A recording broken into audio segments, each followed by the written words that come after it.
Uhali gani mtazamaji wa SAUT TV, karibu katika taarifa ya habari tuliyokuandalia kwa siku ya leo, na miongoni mwa taarifa tulizokuandalia ni pamoja na waumini wa kanisa Katoliki jijini Mwanza waomboleza kifo cha Papa Francis. Jeshi la Burkina Faso lazuia jaribio la kumpindua rais wa nchi hiyo Ibrahim Traore.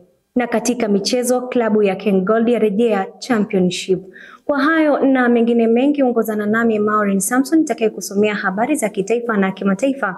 Mwanaidi Mubarak atakusomea habari za kibiashara, na katika michezo tutaungana naye Alex Kamata. Na tuanze na habari za kitaifa.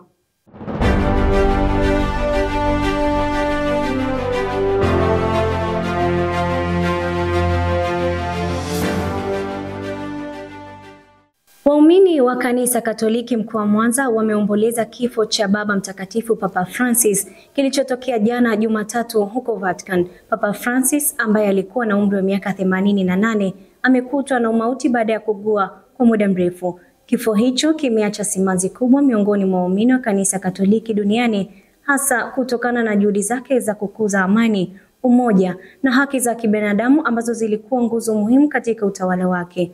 Waumini hao wamesema kuwa msiba huo umeathiri mioyo yao kutokana na mchango ya kiroho ya kijamii aliyowahi kutoa. Everada Siwela amefanya mazungumzo na baadhi ya waumini hao na kuandaa ripoti ifuatayo. Kilio na majonzi vikitawala kwa waumini wa Katoliki baada ya kuondokewa kwa kiongozi wao aliyekuwa Papa Francis ambaye ameaga dunia hapo jana siku ya Jumatatu. Tupate baadhi ya maoni ya waumini wakielezea kwa namna gani wameguswa na msiba huo baada ya kuondokewa kwa kiongozi wao. Kwa jina naitwa Faustini, ni muumini Mkatoliki. Kwa kweli kufuatia tamko kwamba baba yetu mpendwa Papa Francis amefariki, kuna namna moja au nyingine kwa waumini wa Katoliki, lakini hasa kwa mimi binafsi limeniumiza kwa kiasi chake, ama limenigusa kwa kiasi chake, kwa sababu Papa Francis ni miongoni mwa watu ambao wamedumisha amani na umoja katika kanisa Katoliki. Kipindi chote cha uongozi wake katika kanisa Katoliki, basi amekuwa ni chachu ya amani, amekuwa ni chachu ya upendo kwa waumini. Imenigusa kwa sababu nafikiria ni nani ambaye atakuwa na uwezo wa kuvaa viatu ambavyo alikuwa navyo baba mtakatifu. Kwa hiyo nimeguswa na nimeumia kwa namna hiyo, ila namuomba Mungu basi aweze kuipumzisha roho yake mahali pema. Kwa jina naitwa Carlos Alphonse Ndano, ni mwenyekiti wa umoja wa wanafunzi wa Katoliki Vioni. Kwa namna pekee mimi msiba wa baba mtakatifu umenigusa sana, kwani baba aliwekeza hasa kwa vijana. Aliweza kuitisha kongamano la vijana ambalo lilifanyika huko Italy. Msiba wa baba mtakatifu umenigusa sana kwa sababu aliwekeza kwetu sisi vijana, na ni baba ambaye anasikiliza na anatuongoza vema kwa wakati wote mpaka siku hii ya leo taarifa zilizotupata. Na kwa kweli hata tulipopata taarifa za ugonjwa wake, tulijikita kumuombea ili aweze kuwa na afya njema, arudie hali yake ya kawaida. Na tulipopata taarifa za kwamba ana afadhali na alitokea, vyombo kadhaa vya habari vilionyesha ametokea na kusalimia watu, tukapata na matumaini, tukajua baba amerudi katika hali yake. Lakini ghafla siku ya leo tunaweza kupata taarifa za msiba wake. Kwa kweli kwetu sisi vijana msiba huu umetugusa sana. Naitwa Sister Laurencia, nimetoka katika shirika la masista wa upendo wa Mtakatifu Karoli Borromeo Singida. Nimeguswa na msiba wa Papa kwa sababu alituhimiza sana kama Wakristo wa Katoliki tuwe na imani na matumaini katika Kristo, tukiamini kuwa yeye anaweza kufanya yote. Hayo ni baadhi ya maoni ya waumini wakielezea kwa namna gani wameguswa na msiba wa Papa Francis. Mimi ni Everada Siwela wa SAUT TV. Asante sana Everada Siwela kwa undani wa taarifa hiyo. Sasa tuelekee kwenye taarifa nyingine ambapo imeelezwa kuwa kutumia vyoo vya umma bila kuzingatia usafi ni miongoni mwa sababu zinazoongoza kusababisha maambukizi ya magonjwa ya mlipuko kama kipindupindu, homa ya matumbo na maambukizi ya njia ya mkojo, hasa katika maeneo yenye mkusanyiko mkubwa ya watu. Wataalamu wa afya wamesisitiza umuhimu wa kuzingatia kanuni za usafi ili kuzuia kusambaa kwa magonjwa hayo hatari. Mwanahabari wetu Caroline Samson ameandaa taarifa ifuatayo. Katika kila kona ya mtaa, wakati shughuli mbalimbali zikiendelea, ni sehemu moja tu ambayo kila mmoja wetu hutembelea mara kwa mara, na maanisha maliwato ama vyooni, na si kila mmoja anajua taratibu sahihi za kutumia katika sehemu hiyo. Leo hii nimetembelea katika Chuo Kikuu cha Mtakatifu Agustino kuzungumza na wanafunzi wakitueleza maoni yao juu ya swala zima la ni namna gani tunapaswa kutumia vyoo vya umma kiusahihi kuepukana na magonjwa. Wewe mwenyewe unatakiwa ujitambue kwamba nimeingia kwenye hiki choo. Kwa hiyo natakiwa nifanye vitu 1, 2, 3 ambavyo vinaweza kusaidia kuepukana na hayo magonjwa. Ni vitu muhimu vya kuzingatia. Cha kwanza ni usafi binafsi. Lazima uwe mwenyewe ujitambue, uwe msafi binafsi unapoingia chooni. Sababu vile vyoo vinakuwa vinatumiwa na watu tofauti. Kuna muda inabidi basi tujitahidi kufanya usafi kwa kunawa maji safi na salama, hasa tunapotoka kutumia choo. Hii inaweza kutusaidia kuondosha vijidudu ambavyo vimeweza kutembea pengine kwenye sehemu za mikono tunapotoka chooni.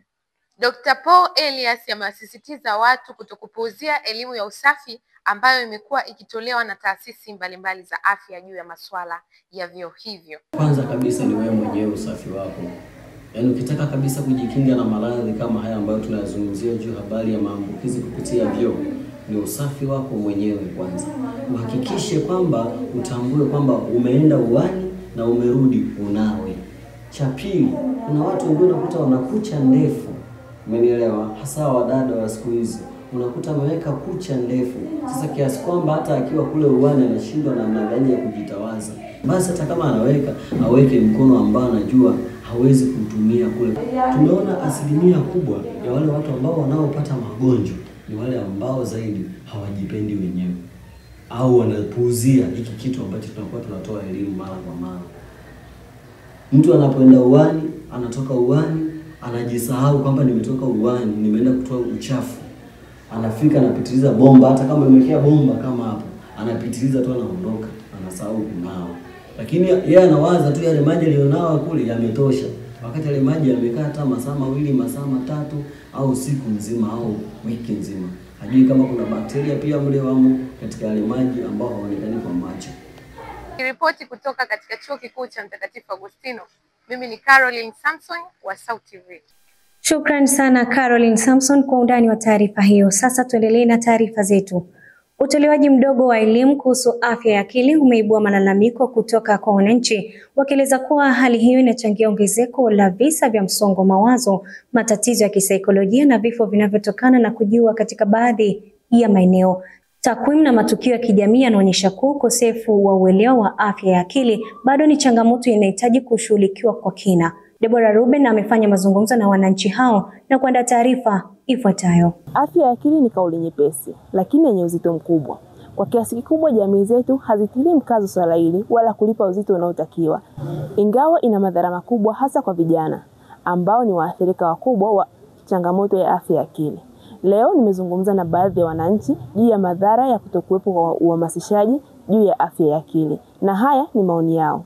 Ukosefu wa uhamasishaji wa afya ya akili ina madhara mengi sana. Inapelekea mtu kuwa na stress. Kuna mtu mwingine anakuta anacheka lakini anakuwa na stress, lakini hawezi akaonyesha kwamba ana stress. Lakini pia inapelekea mtu anaanza vitu vibaya kama kuvuta bangi, kunywa pombe, kuvuta sigara. Naweza kutokea kwa changamoto za matatizo mbalimbali katika jamii kama vile ukosefu wa utimamu wa akili kwa baadhi ya wanajamii. Kudidimiza maendeleo ya jamii kwa kutokuwepo kwa watu wenye utimamu mzuri wa kuweza kuleta kwa kuweza kuleta maendeleo ya jamii, kwa sababu jamii inachukulia hilo swala kama ni tatizo dogo, lakini ni swala ambalo lina madhara makubwa katika jamii.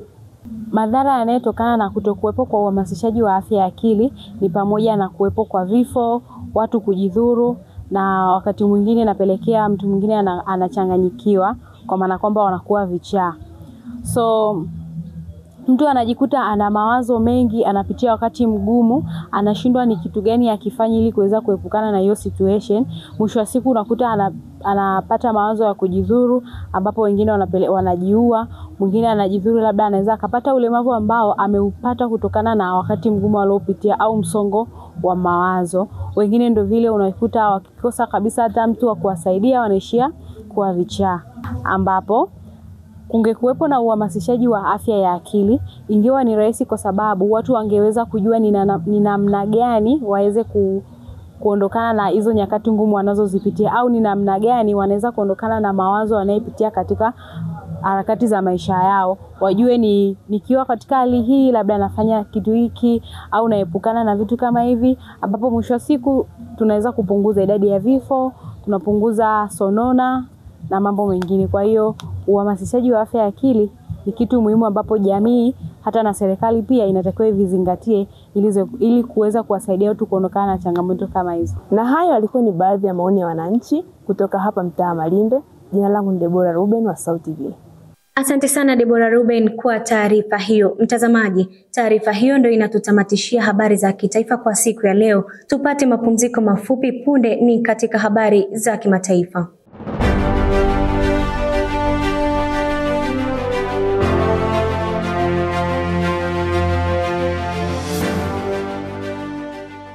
Karibu tena mtazamaji wa Sauti TV, na tuendelee na taarifa zetu tukiangazia habari kutoka nje ya mipaka ya Tanzania.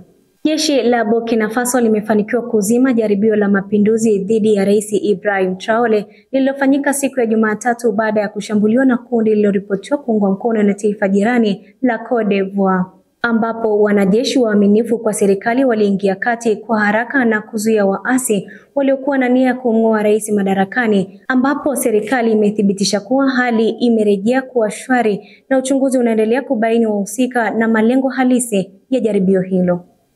Kwingineko, viongozi mbalimbali wa dini na mataifa kote duniani wameendelea kutoa salamu za pole kufuatia kifo cha kiongozi wa kanisa Katoliki duniani Papa Francis kilichotokea jana Jumatatu huko Vatican. Miongoni mwa waliotoa salamu za pole ni Rais wa Marekani Donald Trump, ambaye ameeleza masikitiko yake makubwa juu ya kuondokewa kwa kiongozi huyo wa kiroho aliyekuwa na mchango mkubwa kwa amani na mshikamano wa dini duniani. Kwa undani wa taarifa kutoka nje ya mipaka ya Tanzania, Amos Limbe anaeleza zaidi. Kwa mujibu wa vyanzo vya usalama, kundi hilo la waasi linasadikiwa kupata msaada kutoka kwa taifa jirani la Cote d'Ivoire, ingawa madai hayo bado yanachunguzwa rasmi. Serikali ya Burkina Faso haijatoa ushahidi kamili kuhusu ushiriki wa taifa hilo jirani, lakini imeeleza kuwa uchunguzi wa kina unaendelea ili kubaini wahusika wakuu pamoja na malengo halisi ya jaribio la uasi. Tukio hilo linakuja wakati ambapo Burkina Faso inakabiliwa na changamoto nyingi za kiusalama, hasa kutokana na vitisho vinavyoendelea kutoka kwa makundi yenye msimamo mikali ya kidini yanayoshambulia maeneo mbalimbali ya nchi. Rais Ibrahim Traore, ambaye mwenyewe alipata madaraka kupitia mapinduzi mnamo Septemba 2022, ameapa kuimarisha usalama na kulinda uhuru wa taifa dhidi ya vitisho vya ndani na vya nje. Katika taarifa rasmi kwa vyombo vya habari, msemaji wa serikali amesema kuwa hali ya sasa imerejea kuwa shwari jijini Wagadugu na maeneo mengine ya nchi, huku vikosi vya ulinzi vikiendelea na doria kuhakikisha usalama wa raia na kulinda taasisi za kitaifa. Wananchi pia wamehimizwa kuwa watulivu na kushirikiana na vyombo vya usalama kwa kutoa taarifa kuhusu watu au matukio yanayotia shaka. Serikali ya Burkina Faso inasisitiza kuwa haitavumilia jaribio lolote la kuhatarisha uthabiti wa nchi na imedhamiria kuwachukulia hatua kali wale wote watakaohusika na mipango ya kuhujumu utawala wa sasa. Uchunguzi unaoendelea utakuwa wa kina utakaoshirikisha taasisi za ndani na za kimataifa pale itakapohitajika. Kwingineko, viongozi wameendelea kutoa salamu za pole kufuatia kifo cha kiongozi wa kanisa Katoliki duniani Papa Francis, ambaye alichaguliwa kuwa kiongozi wa kanisa Katoliki mnamo mwaka 2013. Amekuwa akiheshimika kwa uongozi wake wa amani, upendo na mshikamano miongoni mwa dini mbalimbali. Ujumbe wake wa kila mara kuhusu huruma, haki za binadamu na umuhimu wa kutunza mazingira ulimwenguni umemfanya kuwa sauti ya kipekee katika nyanja za kidini na kijamii. Miongoni mwa viongozi walioeleza masikitiko yao ni Rais wa Marekani Donald Trump, ambaye kupitia taarifa yake kwa vyombo vya habari amesema kuwa dunia imepoteza kiongozi wa kiroho mwenye hekima aliyekuwa mstari wa mbele katika kuhimiza amani ya kimataifa na maelewano ya kidini, akimtaja Papa Francis kuwa mtu aliyekuwa na moyo wa huruma kwa kila mtu bila kujali asili wala imani. Salamu za rambirambi pia zimetolewa na viongozi wengine wakuu wa dunia, akiwemo Katibu Mkuu wa Umoja wa Mataifa Antonio Guterres, ambaye amemsifu Papa kwa juhudi zake kutetea haki za wakimbizi na wahamiaji pamoja na kupambana na umasikini duniani. Aidha, viongozi wa dini ya Kiislamu, Kiyahudi na dini nyingine wameungana kutoa pole kwa waumini wa Kanisa Katoliki duniani. Mpaka sasa Vatican imetoa taarifa rasmi kuhusu mipango ya mazishi ya Papa Francis na inatarajiwa kuwa viongozi kutoka mataifa mbalimbali watahudhuria mazishi hayo. Na tumalize taarifa zetu kutoka hapa barani Afrika, ambapo serikali ya Jamhuri ya Kidemokrasia ya Kongo DRC imechukua hatua kali kwa kukifuta chama cha People's Party for Reconstruction and Democracy PPRD kilichoasisiwa na rais wa zamani wa taifa hilo Joseph Kabila. Uamuzi huo umetangazwa rasmi kupitia Wizara ya Mambo ya Ndani ya nchi hiyo, ambayo imesema kuwa chama hicho kimeonyesha msimamo usioeleweka kuhusu uasi unaoendelea mashariki mwa DRC. Kwa mujibu wa taarifa ya serikali, chama cha PPRD kinadaiwa kuwa na uhusiano wa karibu na waasi wa M23, kikundi kinachoshutumiwa kuendeleza mashambulizi na uvunjifu wa amani katika maeneo kadhaa ya mashariki mwa nchi hiyo. Serikali imeeleza hatua ya kukifuta chama hicho ni sehemu ya jitihada za kuhakikisha usalama na utulivu wa kitaifa, hasa wakati huu ambapo hali ya mashariki mwa DRC bado ni tete. Tuhuma hizi zimekuja wakati ambapo Joseph Kabila ameripotiwa kurejea nchini DRC baada ya kukaa uhamishoni kwa takriban miaka miwili nchini Afrika ya Kusini. Kurudi kwake kunaripotiwa kufanyika kupitia mji wa Goma ambao kwa sasa upo mikononi mwa waasi wa M23, hali inayoibua maswali kuhusu uhusiano wake wa karibu na kundi hilo. Ripoti zinaeleza kuwa kurejea kwa Kabila kupitia eneo hilo lenye migogoro kunazidi kuibua mashaka miongoni mwa viongozi wa serikali na raia, hasa ikizingatiwa kuwa M23 inatuhumiwa kupokea msaada kutoka nchi jirani ya Rwanda. Hali hii imezua wasiwasi mkubwa kuhusu uwezekano wa uhusiano wa kisiasa na kijeshi kati ya wanasiasa wa zamani na makundi ya waasi. Asante sana Amos Limbe kwa taarifa hizo za kimataifa. Tupate mapumziko mafupi, tukirejea Mwanaidi Mubarak atakuwa hapa kutusomea habari za kibiashara. Endelea kusalia nasi.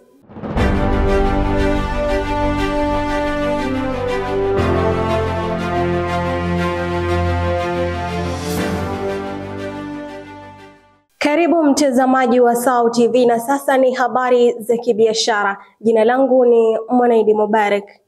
Wafanyabiashara wadogo jijini Mwanza wameeleza kuwa tabia ya baadhi ya wateja kushinikiza kupunguziwa bei pamoja na kuomba nyongeza ya bidhaa wanaponunua ni changamoto kubwa inayokwamisha ukuaji wa biashara zao. Wakizungumza na SAU TV, wafanyabiashara hao wameongeza kuwa hali hiyo imekuwa ikipunguza faida na kuathiri mzunguko wa mitaji yao, jambo linalowafanya washindwe kupiga hatua za kibiashara. Na kwingineko, katika biashara ya kimataifa, mvutano wa kiuchumi kati ya China na Marekani umetajwa kuwa miongoni mwa sababu kuu zinazochangia kudorora kwa maendeleo ya biashara ya kimataifa, hali inayosababisha sintofahamu kwa wafanyabiashara na wawekezaji kutokana na mabadiliko ya sera na ushindani wa kiuchumi kati ya mataifa hayo mawili yenye ushawishi mkubwa duniani. Kwa undani wa taarifa hizi za kibiashara, mwanahabari wetu Magnus Katembwa anaeleza zaidi. 15 hii ni kupunguzia kwenye bei elekezi, lakini wewe utaki bei elekezi, bado unahitaji kunishusha. Nipunguzie bei. Basi unanipa shilingi ngapi?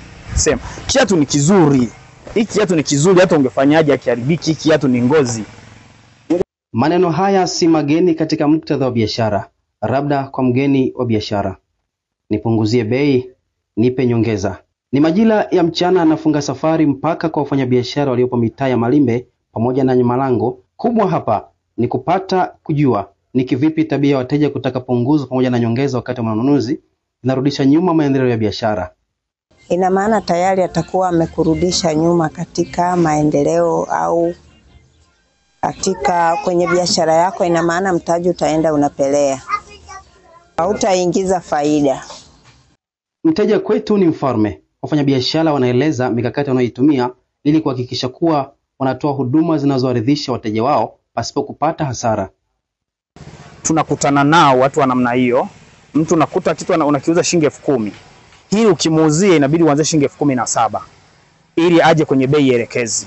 Maana ukimwambia shilingi 12,000 hatakuleta kwenye shilingi 8,000 ili kupita kwenye hilo eneo. Itakuwa inakuumiza wewe mfanyabiashara mdogo mdogo. Inabidi ufanye hivyo ili mwenyewe aingie palipo napo stahili kwenye bei elekezi. Inategemeana na mteja na kulingana na vitu anavyovichukua. Kama anachukua vingi vikiwa na faida upande wetu, tunaweza tukamwachia au tunaweza tukampunguzia, na kama itakuwa hailipi sasa tukamwacha pia kaondoka bila kununua. Na pengine inarudishaje nyuma sasa nyewe kwa wafanyabiashara?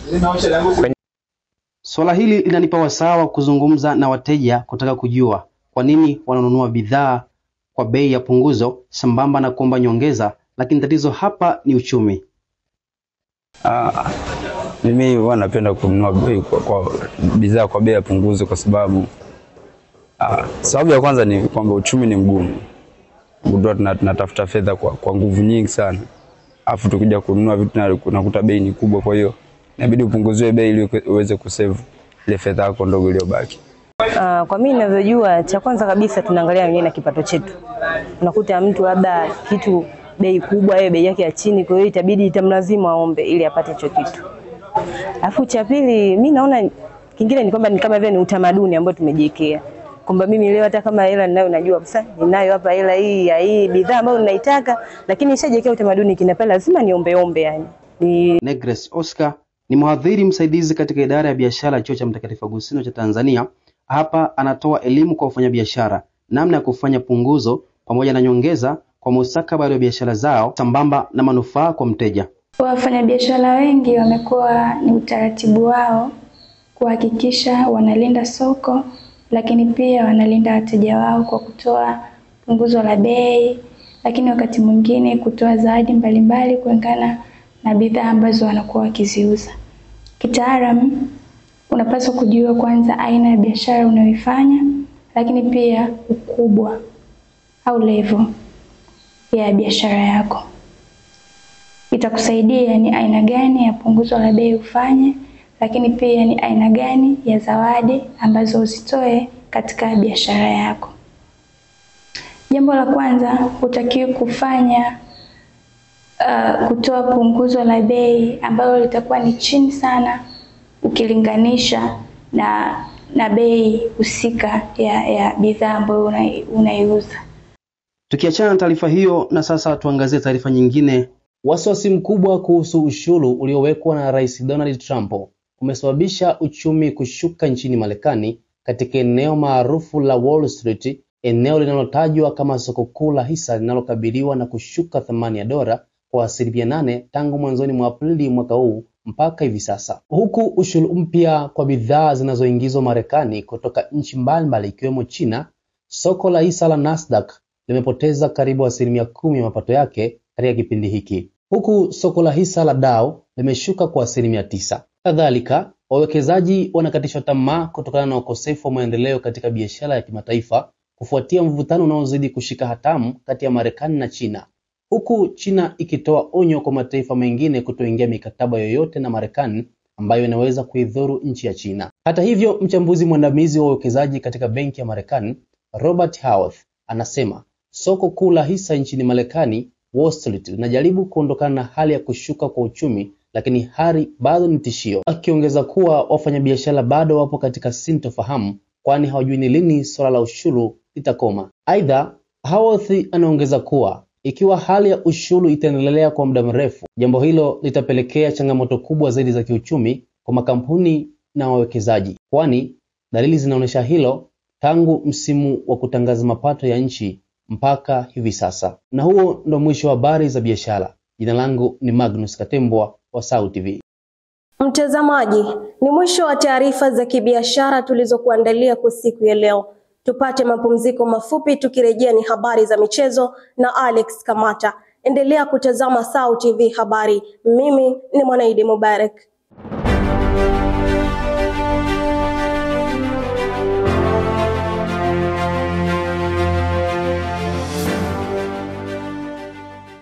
Ni matumaini yangu mzima wa afya mwanamichezo mwenzangu. Karibu katika habari za kimichezo tulizokuandalia Sau TV. Mimi Alex Kamata. Tuanzie hapa Tanzania ambapo klabu ya Ken Gold kutoka Mbeya imekuwa klabu ya kwanza msimu huu kushuka daraja kwenye ligi kuu ya NBC ya Tanzania bara. Baada ya kucheza michezo 28 kushindwa kufika alama za kujiokoa kubakia ligi kuu licha ya kubakisha mechi 2 mkononi. Aidha, hata kama watafanikiwa kuibuka na ushindi kwenye michezo hiyo miwili ya mwisho, haitawasaidia kusalia ligi kuu kutokana na tofauti ya alama na nafasi ya 12 ambayo ndio nafasi ya mwisho ya kuokoa msimu.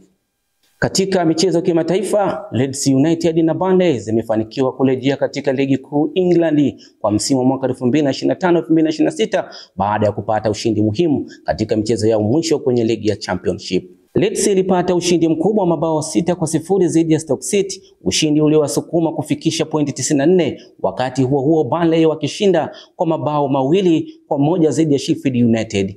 Ushindi ambao umewaweka sawa na Leeds kwa pointi. Kwa undani wa taarifa hizi za kimichezo, Sports Lady Aileen Mushi anaeleza kwa kina. Klabu hiyo yenye makazi yake Chunya jijini Mbeya iliweka rekodi ya kupanda daraja kwa msimu uliopita kwa kuiacha nafasi kubwa ya alama kwa aliyekuwa mpinzani wake TP Lindanda Kawekamo Pamba Jiji. Itakumbukwa kuwa Ken Gold ni moja kati ya timu zilizopanda daraja kwa kutumia wachezaji wazawa pekee pasina kusajili wachezaji wa kigeni mwanzoni mwa msimu. Aidha, Ken Gold iliweka rekodi ya kusajili wachezaji zaidi ya 20 katikati ya msimu, ikisajili wachezaji waandamizi kama vile Kelvin Yondan, Bernard Morrison, Aubrey Chirwa na wengine wengi. Na katika msimu huu wa kwanza wa chimba dhahabu hao kunako ligi ya NBC Premier League, imekuwa timu ya kwanza kupoteza michezo mingi licha ya kuwa na idadi kubwa ya wachezaji. Na kwingineko kimataifa, Leeds United chini ya uongozi wa kocha Daniel Farke ambaye tayari ana uzoefu wa kuipandisha Norwich City mara 2, wameonyesha ubora wa hali ya juu katika msimu huu. Timu hiyo imefunga mabao 89 na kudhihirisha umwamba wao kwa kushinda michezo mingi dhidi ya wapinzani wao ya moja kwa moja. Akieleza mafanikio hayo, Farke amesema ni heshima kubwa kwa Leeds kurejea kwenye jukwaa la juu la soka nchini England baada ya miaka 2 ya kuwa nje ya Premier League. Kwa upande mwingine, Burnley wanaonolewa na kocha Scott Parker wameonyesha uimara mkubwa katika msimu huu. Hii ni kwa mara ya 3 kwa kocha Parker kupandisha timu kwenda Premier League baada ya kufanya hivyo akiwa Fulham na Bournemouth. Akiwa ameiongoza Burnley kurudi ligi kuu baada ya kushuka msimu uliopita. Kwa upande mwingine, Sheffield United waliokuwa wapinzani wa karibu wa Leeds na Burnley wamepoteza nafasi yao ya kupanda kwa moja baada ya kushindwa nyumbani dhidi ya Burnley. Sasa watalazimika kushiriki hatua ya mchujo ili kujaribu kurejea Premier League. Hali hiyo imekuwa pigo kwao, hasa ikizingatiwa kuwa walikuwa wakishikilia nafasi ya 3 kabla ya michezo hiyo ya mwisho na walikuwa na matumaini makubwa ya kurejea moja kwa moja kwenye ligi kuu. Hadi sasa Leeds na Burnley wakiwa na pointi sawa watakamilisha mechi 2 za mwisho wa msimu wakipambana kuamua nani atamaliza kileleni mwa msimamo wa Championship kwa msimu wa mwaka 2024-2025. Na tumalizie na mchezo wa riadha. Mwanariadha mahiri kutoka Tanzania Alphonce Felix Simbu ameandika historia mpya baada ya kushika nafasi ya 2 katika mashindano ya kimataifa ya Boston Marathon yaliyofanyika Aprili 21 nchini Marekani. Simbu amemaliza mbio hizo kwa muda wa saa 2 dakika 5 na sekunde 4 akitanguliwa na Mkenya John Korir aliyeshinda kwa muda wa saa 2 dakika 4 na sekunde 45. Muda wa pili kwa kasi ya kuwahi kurekodiwa katika historia ya mbio hizo maarufu duniani. Katika mbio hizo Simbu alialikwa kama mmoja wa wanariadha 10 bora duniani, ishara ya heshima na kutambuliwa kwa viwango vyake vya juu katika riadha. Mafanikio haya si ya kwanza kwa Simbu ambaye amekuwa akivunja rekodi na kutamba katika anga la kimataifa. Mwaka 2024 aliweka rekodi yake binafsi kwa kumaliza Valencia Marathon kwa muda wa saa 2 dakika 4 na sekunde 38. Huku mwaka 2023 akishika nafasi ya 2 kwenye Shanghai Marathon kwa muda wa saa 2 dakika 5 na sekunde 39. Matokeo haya yanaashiria ukuaji wa kasi na uthabiti wa mwanariadha huyo katika viwango vya kimataifa. Kupitia mafanikio haya, Simbu ameendelea kuiwakilisha vema Tanzania katika ramani ya riadha ya kimataifa. Ushindi wake wa 2 katika mashindano hayo ya Boston Marathon sio tu unaongeza hadhi binafsi, bali pia unaimarisha nafasi ya Tanzania kama taifa lenye vipaji vikubwa katika riadha ya masafa marefu. Irene Mushi, Sau TV. Asante sana Irene Mushi kwa taarifa hizo za kimichezo. Hadi kufikia hapo sina la ziada katika michezo kwa siku ya leo. Mimi ni Alex Kamata na sasa nirudishe kijiti kwake Maulin Samson kwa kututamatishia habari kwa siku ya leo.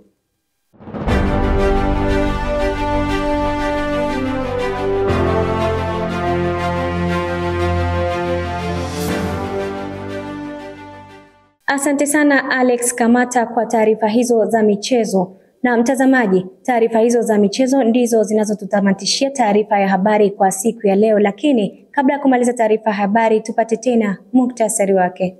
Waumini wa kanisa Katoliki jijini Mwanza waomboleza kifo cha Papa Francis.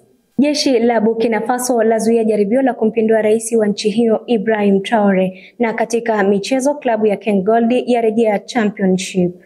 Kufikia hapo Sauti TV inapenda kutoa pole kufuatia kifo cha kiongozi mkuu wa kanisa Katoliki duniani Papa Francis. Bwana ametoa na Bwana ametoa, jina lake lihimidiwe. Kwa niaba ya wote walioshiriki kuandaa taarifa ya habari, jina langu ni Maureen Samson. Nikutakia utazamaji mwema wa vipindi vingine kutoka hapa Sauti TV. Uwe na usiku mwema.